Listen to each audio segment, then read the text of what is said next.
Bible is the most interesting book. It's an interesting book.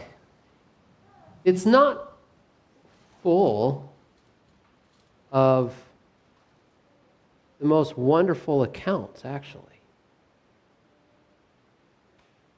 But it's wonderful in the sense that it tells us of many people who failed, but God never failed them. And it gives us an example of what to do when we fail.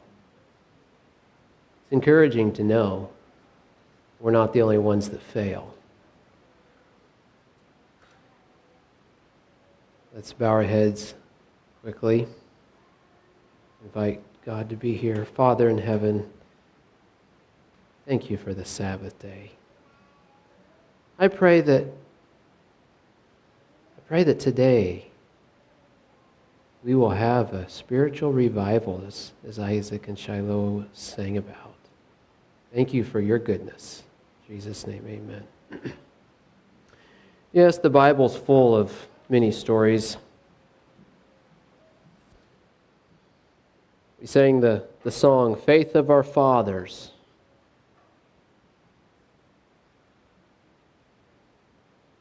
I'm going to mention a few of the people in the Bible that we can refer to as our fathers. But first, I want to just set the topic up a little bit. If you go back and look at our scripture, James 1:12. Blessed is the man that endureth temptation, for when he is tried, he shall receive the crown of life, which the Lord hath promised to them that love him. It would probably be more accurately translated if it read, Blessed is the man that endureth a trying time, a trial. For when he is tried, it could also be, the word there should actually be approved. For when he is approved, he shall receive the crown of life, which the Lord hath promised to them that love him. So let me read it through that way. Blessed is the man that endures a trying time.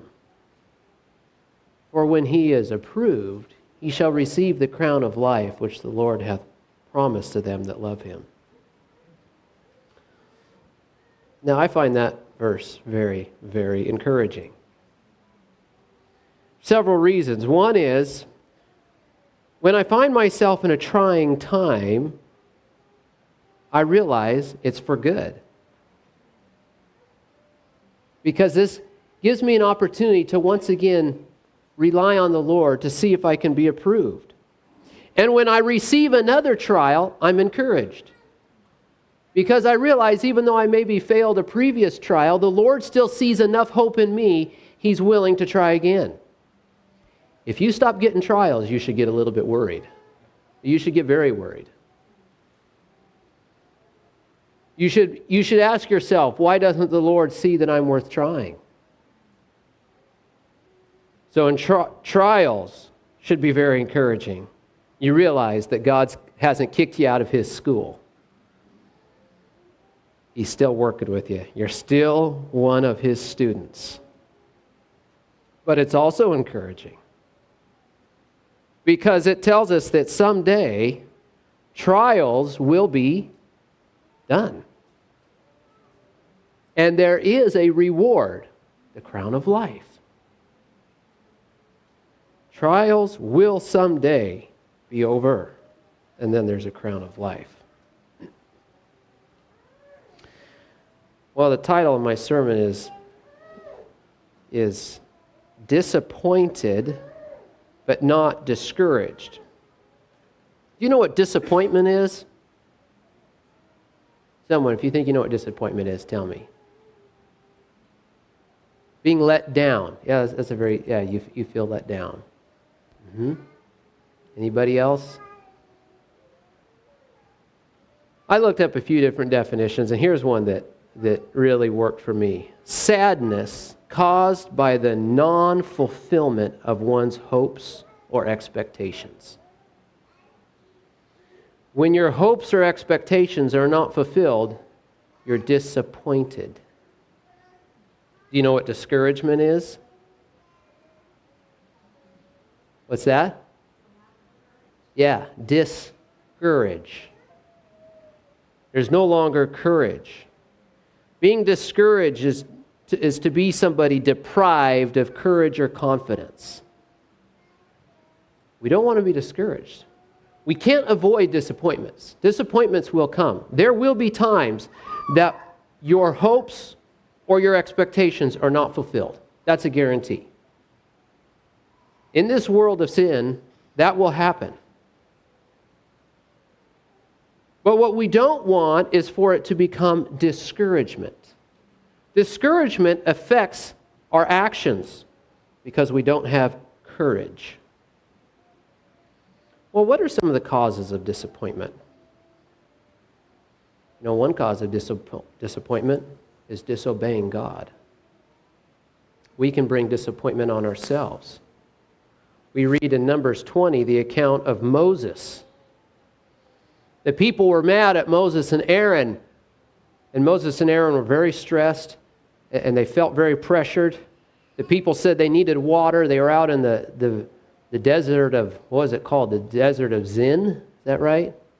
And there was no water. And so Moses and Aaron went to God, and God gave a very direct instruction to Moses of what to do. He said, "Speak to the rock, and the rock will give forth water."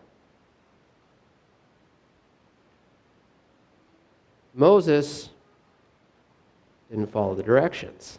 So he disobeyed. He went and he was angry and he spoke harsh with the people. Then he took his staff and he struck the rock twice. What was his consequence? He did not get to go into the promised land. And that was a disappointment so severe that I don't know if we can understand it. But he did not get to go to the promised land.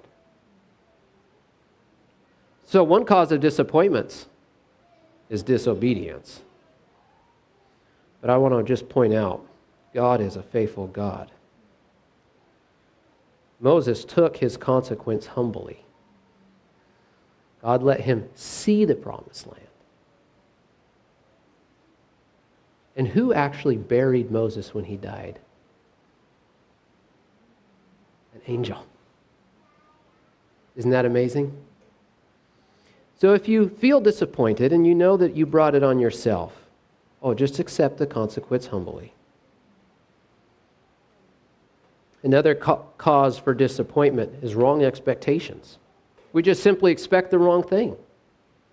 If your expectation is that you're going to go through this earth without passing through the fire of affliction, you have the wrong expectation. After sin, Adam was told there would be thorns and thistles. Be by the sorrow of his brow would he gain food. There would be sorrow. If you expect a life with no thorns, no thistles, no sorrow, you're going to be sorely disappointed. Very, very disappointed. But as far as wrong expectations, sometimes we just have a very wrong understanding. 1844, we refer to that as the Great Disappointment. The Advent seekers believed that Jesus was coming in 1844. They did not harvest their crops. One man who had been preaching Jesus soon return died just a matter of days before October 22, 1844.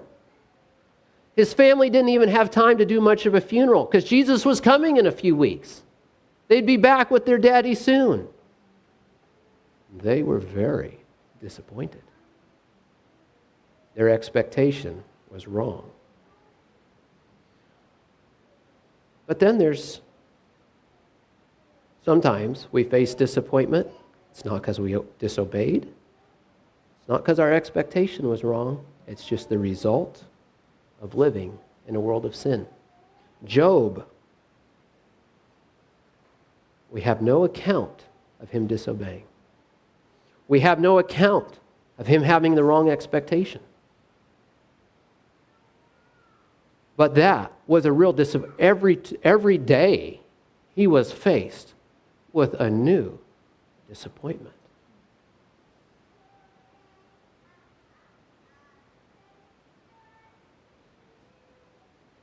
So how do we deal with disappointments? How can we be tried and approved? I'm going to do something that I promised I would do over a year ago. After I got so sick and was in the hospital, I wasn't strong enough to come back to church for a while. But I was so blessed by the care that all of you did as a church reaching out to me. I wrote a note and I sent it to my brother-in-law Nathan, and I had him read it. I don't know if you remember that, but one of the things I said I would do is I would recount the blessings. Said in that note, I experienced many, many blessings. And I said back then I would recount the blessings. And as I prepared for this sermon, I was going to focus more on the life of Moses and on the life of Joseph. But I kept remembering that, and I decided I'm going to share my testimony.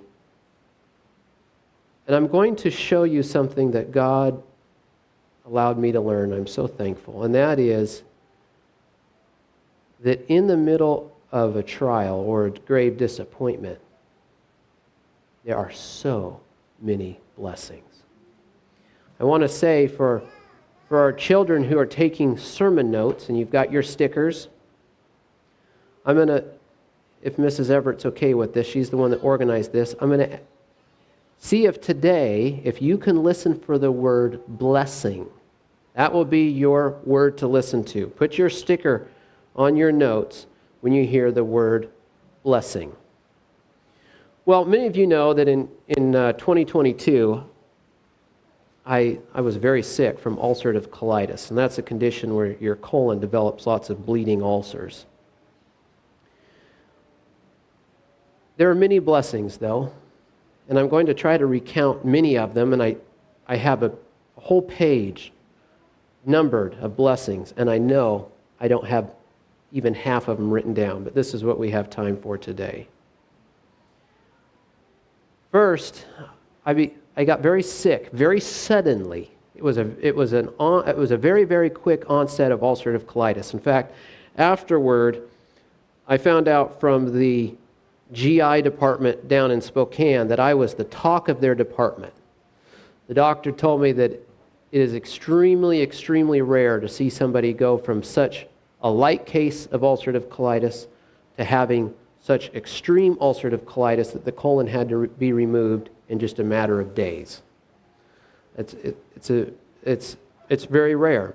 But one tremendous blessing is that it did not afflict me until August of that year. It was early August. And that was a tremendous blessing because I was blessed to be able to participate in Young Disciple Camp that year, which is something I look forward to every year. Should this have come a few weeks sooner, I would have missed out on the blessing of serving the Lord in that ministry. He knew the desire of my heart. I didn't even realize it at the time, but He timed that so that I didn't have to miss that opportunity. Well, I got very sick. I went to the emergency room in Colville. I thought I actually had appendicitis. Now, I'd been diagnosed with ulcerative colitis a few years before. I had a very, very light case of it. Took medications for about 7 days, completely cleared up. It hadn't come back in 2 years. Then it came back a little bit earlier in 23. Again, I took medications for a couple days. It was gone. Well, in a matter of just a few days, I was in such pain, I figured I must have appendicitis or something was wrong.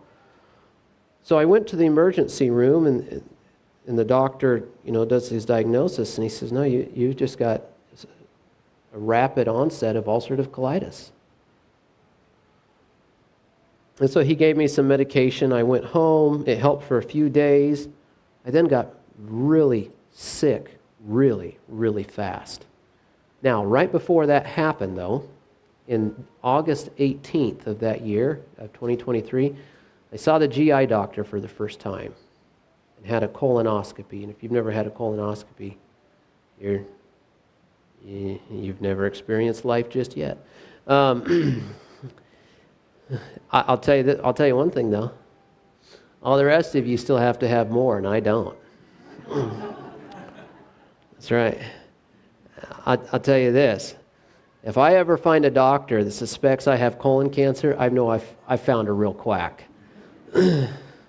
Anyway, did a colonoscopy, and the doctor could just barely see a light case of ulcerative colitis. Little did he know, within just a couple weeks, I was going to need to have my colon removed. But because of this, the idea was that I couldn't possibly be very sick because they had just seen it just a few days before. But I got sick really fast. Soon I couldn't eat. I was in tremendous pain. I couldn't sleep. I was losing weight very rapidly. By the way, if you ever want to lose weight, it's actually not that hard. Okay, you just don't eat. It's I'm telling you, I found out. It is a rapid response. I called a surgeon friend of mine and I said, I'm going to have to go into the ER. And I explained what was going on. I explained how much blood I was losing. And he said, you know what? He said, go straight to Spokane because I think you need to go to surgery. If you go to Colville, they're going to have to admit you and then transfer you. Go straight to Sacred Heart. They'll admit you and you need to be seen by a surgeon. So we did. That was on a Friday evening. We went straight to Spokane. I sat in the emergency room waiting area till 2 o'clock. Not feeling very good. The doctor saw me. Of course, at this point, I'm looking pretty bad. I'm looking pretty skinny, pretty wasted. And my mother was with me, and we could both instantly tell the doctor's conclusion. He didn't quite say it, but he said enough. He thought I was just a druggie looking for another fix. And he did not believe me when I was trying to tell him how sick I was. He goes, well, I'm going to give you morphine. Isn't that what you want? I said, no, I need to see the GI doctor. He goes, okay. Well, I'll give you morphine. You can give him a call. I said, no, I need to be in this hospital. I need to be seen by a doctor. He goes, well, you've got their phone number. Whacks me on the foot and walks out. Sure enough, pretty soon a nurse comes in, gives me a bunch of morphine. Then the doctor comes in a few minutes later and says, okay, the discharge papers are done. And I was out. And I can say that is the one time that unfortunately I allowed discouragement to set in, or I allowed disappointment to become discouragement. I was very weak. I wasn't feeling good. And I thought, I don't have the energy to insist that I'm sick. If y'all can't help me, I'm done. So I went home and I told my wife, I said, because I could tell my strength was vanishing. And also I learned something. Your mind can only process so much pain. There's just only so much you can take. And then you just start shutting down. And I knew I just couldn't take it much longer. My body couldn't handle this too much longer. So I told my wife, I said, just do what you can to keep me comfortable right here in my own bed, and I'm going to die right here at home. But what a blessing it is. What a blessing it is to have a loving spouse who is strong when we are weak. And my wife took immediate action. She got a hold of the primary care doctor who had already told me there wasn't a lot he could do himself. He wanted me to get into GI, but the difference was he was a very compassionate person who will stop and listen. She contacted him and said, I think you need to see Christian. And they got me in right away. And he came in and he started talking to me. He said, you have got to get into GI immediately. I said, I've tried. He said, well, do you have an appointment? I said, yeah, the earliest appointment they give me is in 6 weeks. He said, no, you have to be in the next 48 hours. I said, So he personally contacted GI. But they looked at the colonoscopy and thought, well, this guy can't be very sick. So they contacted my primary care back and said, okay, we've moved up his appointment. We'll see him in 4 weeks. And he messaged back, he said, you do not understand. I just saw him in my office today. You have to get him in. Their response was, we will see him in 4 weeks. So my primary care said, well, what you're going to have to do, he said, I want you to follow my instructions. I want you to go to Colville. I want you to go to the emergency room. He said, and even though they can't treat you in Colville, he said, you tell them that I sent you and that you cannot leave the hospital. And I'll tell you, it's probably not exactly the type of patient they like to see, because I took his instruction seriously. When they got me into the emergency room in Colville, when the doctor came in, I looked her right in the eye and I just pleaded with her. I said, listen, I have been seen by emergency room doctors who did not believe I'm sick. I am very sick. I told my wife that I am tired of begging for help, and I just wanted her to keep me comfortable, and I'll die at home. And I'm not going to beg with you either. You're my last chance, or I'll go home and die there. She kind of looked at me. She goes, oh no. Oh no. We're going to take you serious here. I said, thank you. But there was a big problem. Colville did not have a bed available. I did not even know this at the time. I found it out afterward. So my family did what they learned to do very, very well over the next few weeks. They immediately got together and started praying that something would open up. And a bed did. A bed opened up in the intensive care unit. That was an encouragement. That was a blessing. The devil decided to throw his little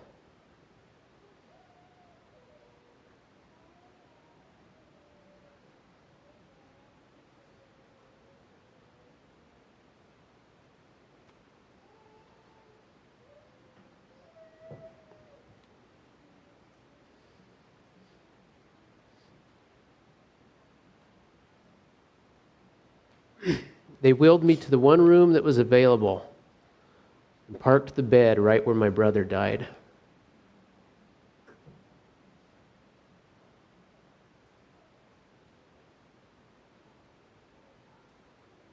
I thought it was fitting. I thought I would die there too.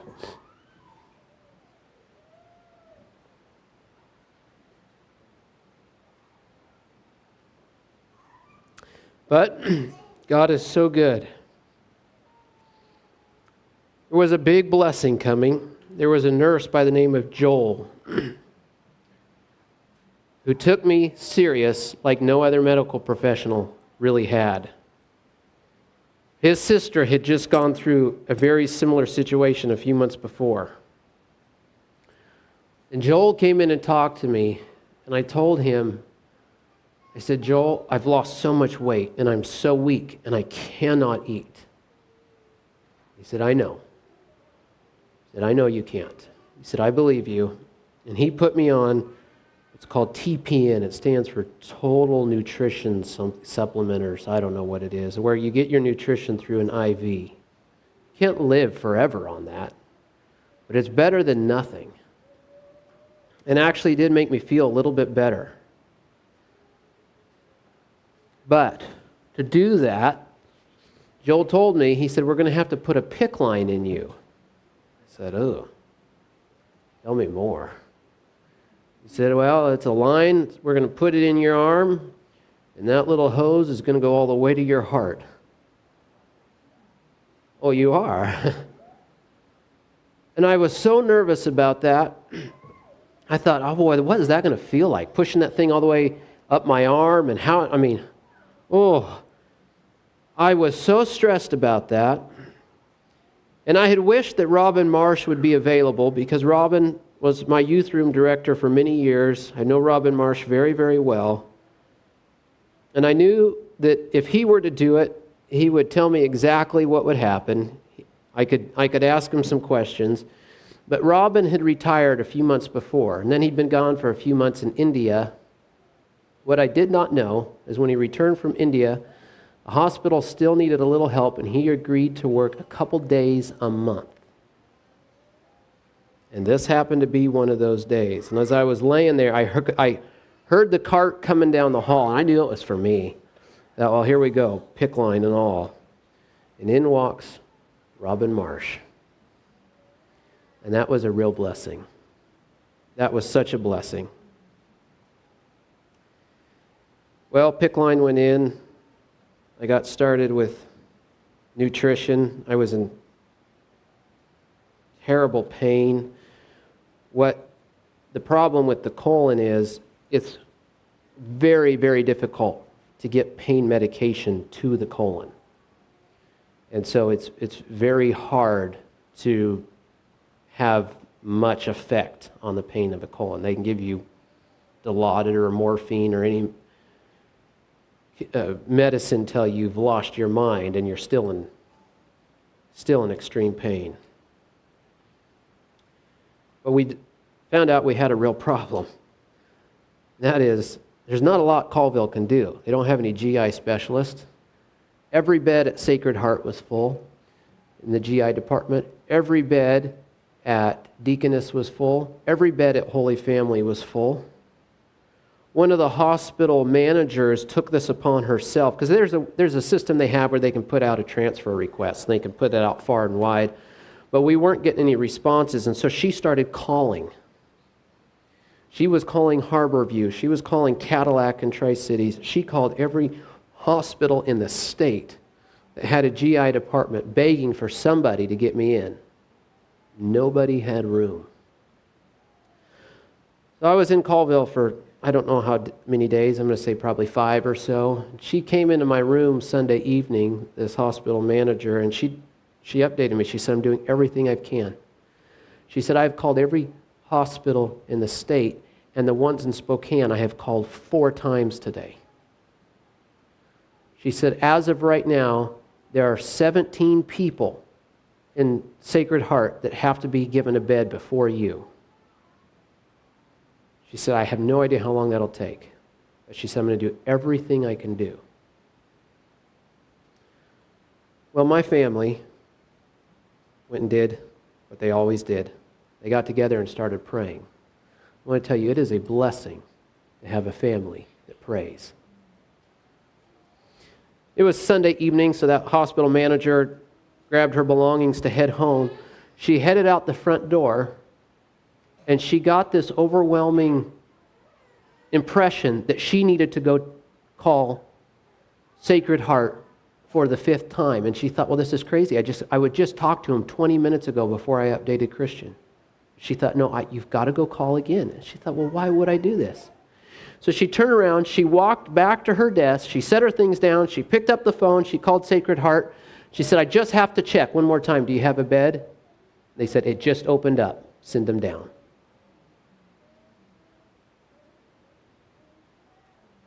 My family was still in a side room praying when the nurse went and tapped my brother on the shoulder right in the middle of his prayer and said, hey, just need to interrupt you for a minute. They just found a bed. They're putting him on the ambulance. Well, I was very nervous for this ambulance ride, I can tell you. I was dreading it. I was losing a tremendous amount of blood. I was very uncomfortable. And I don't like to be a fuss, so it was hard for me to have to really explain to the EMTs my needs, and I was dreading it. And would you know it, in walks a couple EMTs that I personally know. Rich, that owned the orchard here for a long time, came in. I looked up and said, well, hey, Rich. And he goes, well, hey, bud. What a blessing it was to have EMTs that I personally knew and who cared for me. We had a great trip down there. It got a little scary. On our way down to Spokane, actually, my blood pressure started dropping off real bad. If you don't know, it'll do that if you lose too much blood. And the ambulance I was in, the EMTs were not to the level of a paramedic. And so they started to get nervous, and I heard the EMT whisper up to Rich to step it up. And we were traveling 75 or 80 miles an hour. You're not supposed to go that fast in an emergency vehicle. But Rich was. We were moving. We were moving along. And the next time he checked my blood pressure, it was a little bit lower. And so the EMT grabbed his cell phone. He called. The other ambulance, which has paramedics, had transferred somebody to Spokane. He called them. He said, "Where are you? We may need to transfer a patient." Because they were then on their way back. And shortly before we would have met up with that other ambulance, my blood pressure came back up. I have no idea why. I hadn't taken any fluids. I hadn't been given a transfusion of any kind, but it came up. So we didn't have to delay and stop. That was a real blessing. When I got to Spokane, finally got to see a GI doctor. And I'll back up and tell you one blessing that I forgot to say. I'm sure you all know the name Andrew Engel. He ran for the 7th Legislative District of Washington. He's now one of our representatives here. I've known Andrew Engel for a long time, not very well, but I knew one of his brothers quite a bit better. And I knew that Andrew Engel had suffered from ulcerative colitis very severely some years ago. And so I called his brother that I know and said, "Hey, can I get in touch with your brother Andrew?"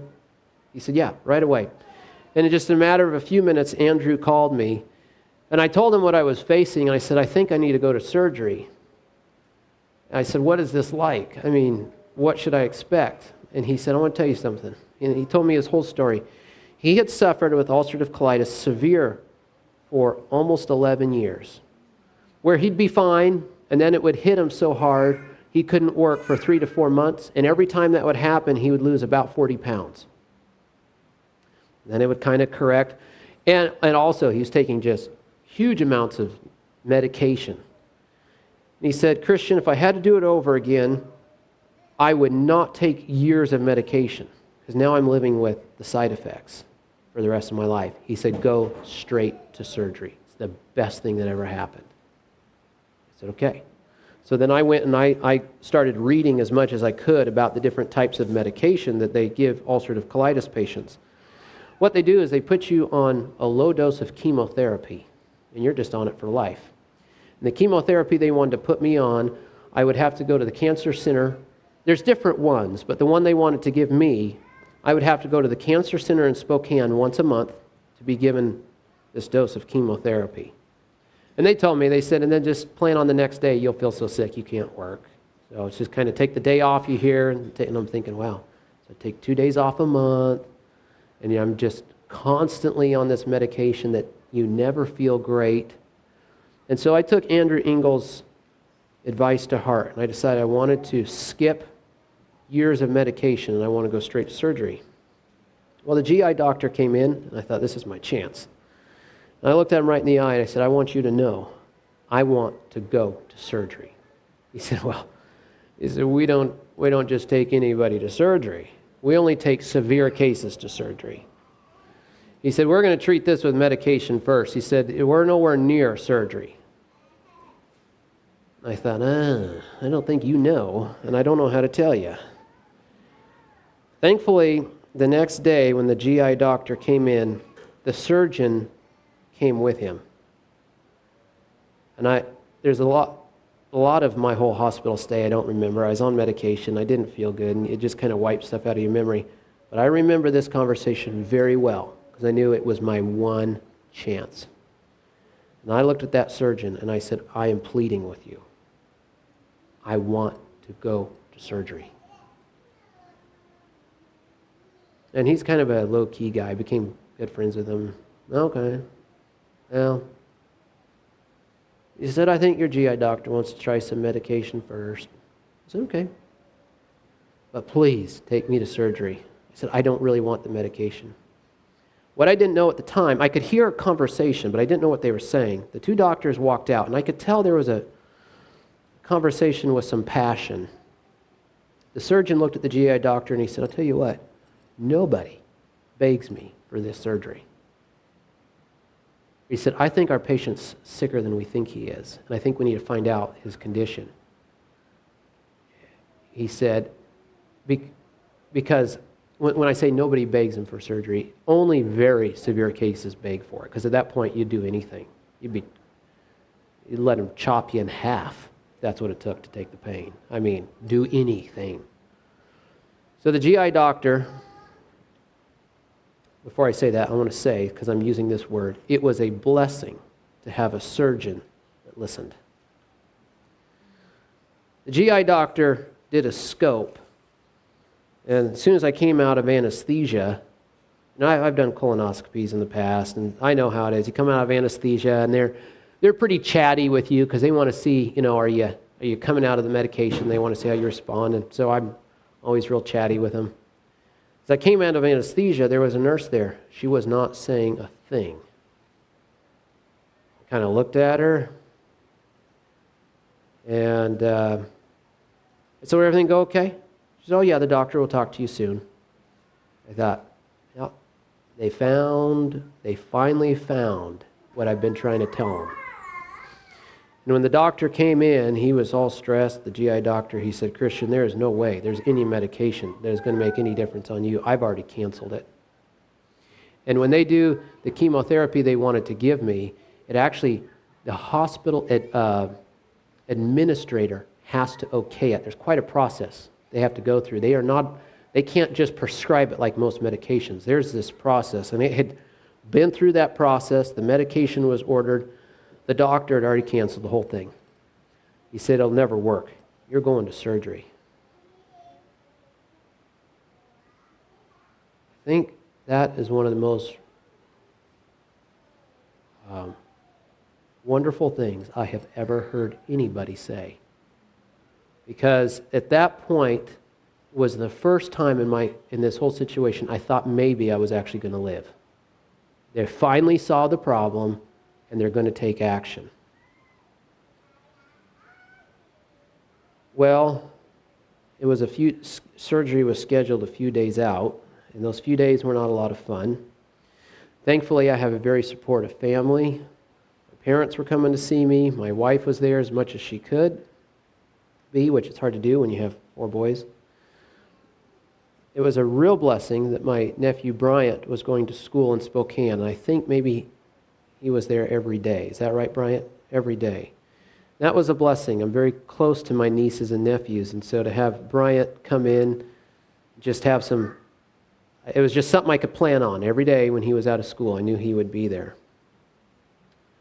Well, the day before the surgery, I was not feeling good.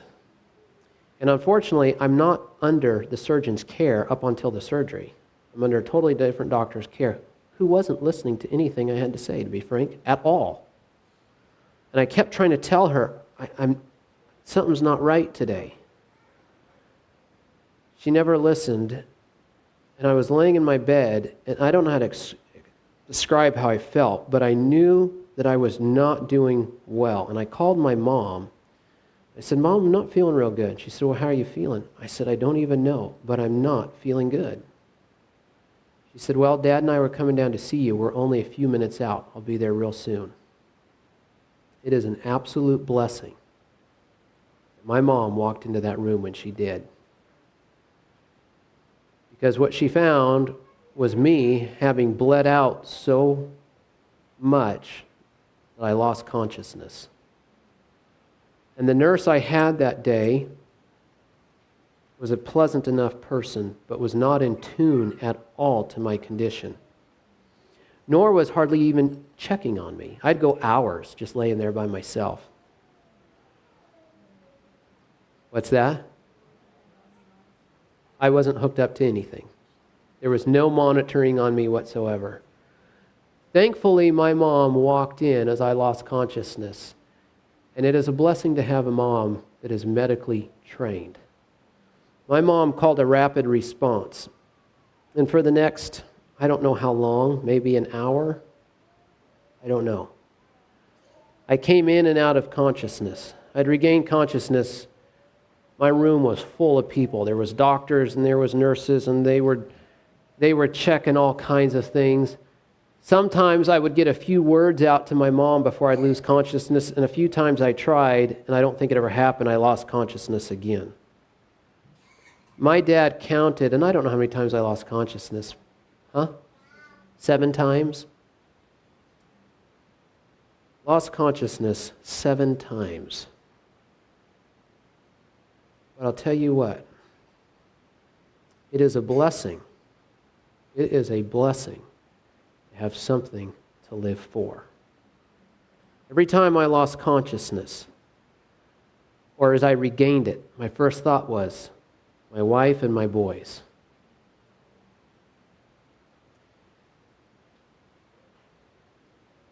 I wouldn't have had a desire to fight for life without it. It'd have been easier to just be done with it. I was in extreme pain. But there is something about being a father, and especially when you have young children. You know that your work is far, far from being done, and you have got to fight. And I'm so thankful that God put my boys in my life, because it gave me more of a fight than I could have ever possibly had. Well, they took me to surgery. I was in surgery 5 hours maybe. Is that right? Not quite 4 hours maybe. And I remember in the recovery room regaining consciousness and knowing that the surgery was successful, having a deep sense of relief. I was so thankful.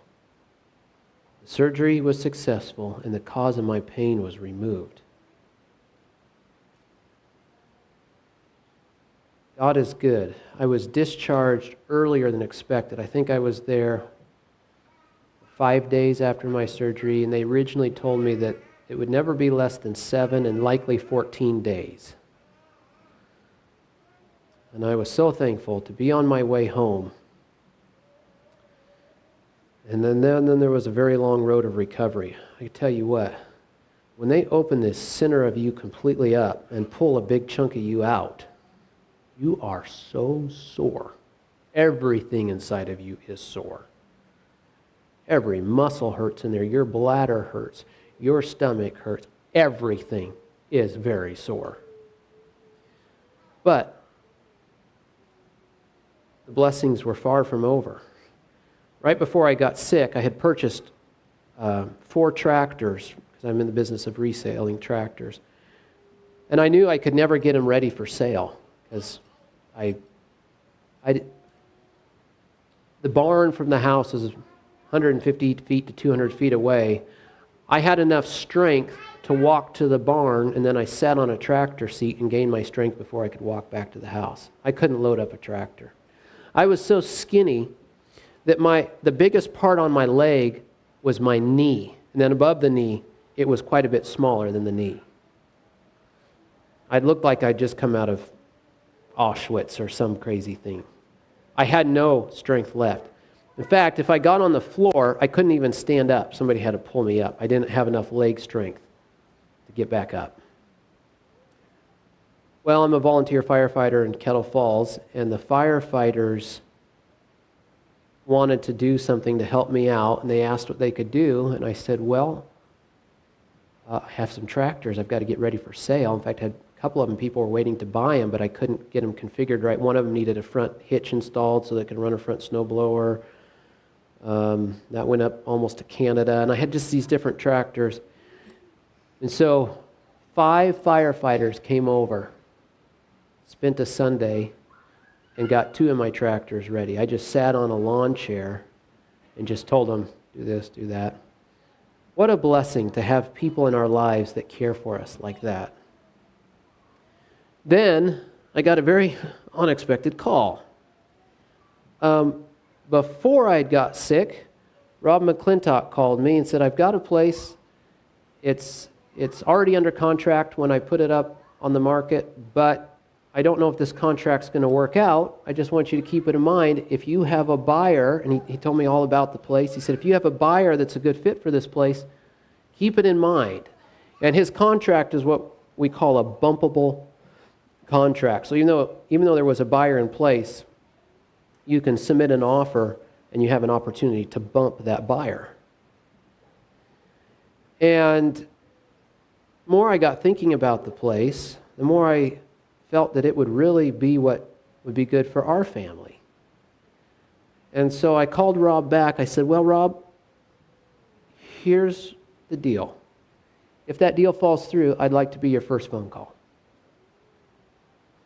I said, but I'm not going to bump the current contract. If you can take that to completion, I don't want to upset the apple cart. Take that one to completion. But if it falls through, I want to be phone call number one. Rob said, okay, I'll do that. Well, in the meantime, I got sick. I'd been in the hospital for weeks. I'd been out recovering now for a couple weeks. That place was the last thing on my mind. I was out one morning this was in October, trying to get a little bit of exercise. So I walked up to the barn. I sat down on a tractor seat, was just enjoying some sunshine. Then I was going to go walk a little further. And Rob calls me. He goes, hey, remember that place we talked about like 12 weeks ago? Oh, yeah, the one down in Rice. So the deal just fell through. You know, if that deal would have fallen through sooner, I couldn't have done it. I was in the hospital. There's no way I could have done it. And I remember sitting there on that tractor and I thought, oh, well, I'm not dead, so that means there's some possibility here. And I'm not in the hospital. That helps. I said, yeah, I want to come see it. I said, I don't have the strength to walk the property. So Rob got it all worked out, so he had a side-by-side ready. And I went out and saw the property, and Rob drove around the property, and we saw the property, and that's where we now live. Isn't that a blessing that God just handled that whole timing? I didn't have to worry about it. I didn't have to go to the hospital thinking, oh, I'm under contract, I need to back out. It wasn't a concern. It came just at the right time. And it was a huge blessing because we got the place, and it needed some work. Rob can tell you, it needed some work. I'll never forget, I went over there and I sat down on a chair and I was looking at the place and I thought, what did I get myself into? I don't have the strength to do any of this stuff. But I had to do it. So I started working on it, and there was days where I'd work 10 or 15 minutes and then I'd have to just go sit down for quite a while. But a couple months later, when I was done with the place, I was a lot stronger. It was just the thing I needed to push me out of I needed something at that point to give me the push. Oh, the blessings never end. When we were in the hospital, when I was in the hospital, Shea was trying to come down every day to see me. That was hard, from Kettle Falls with 4 little boys. You know, the church here rented a house from Shea, the boys, a big enough place that my parents could go down there, and Shea's parents were there as well, which was wonderful because there was always one set of grandparents there to watch the boys, and Shea could come see me. That was just a solution I never thought about. Something that was stressing us. Didn't have to worry about it. When Shea got to the house there where everybody was staying, she opened the fridge to find that the fridge was full of food. You guys had all, and I don't even know who did what, you guys had all made food and sent it down with Jessica, and she got into the place and stacked the fridge full, and the freezer was full of food. One thing now my wife didn't have to worry about, trying to figure out the logistics of feeding a family away from home when I'm in the hospital. It was a real blessing.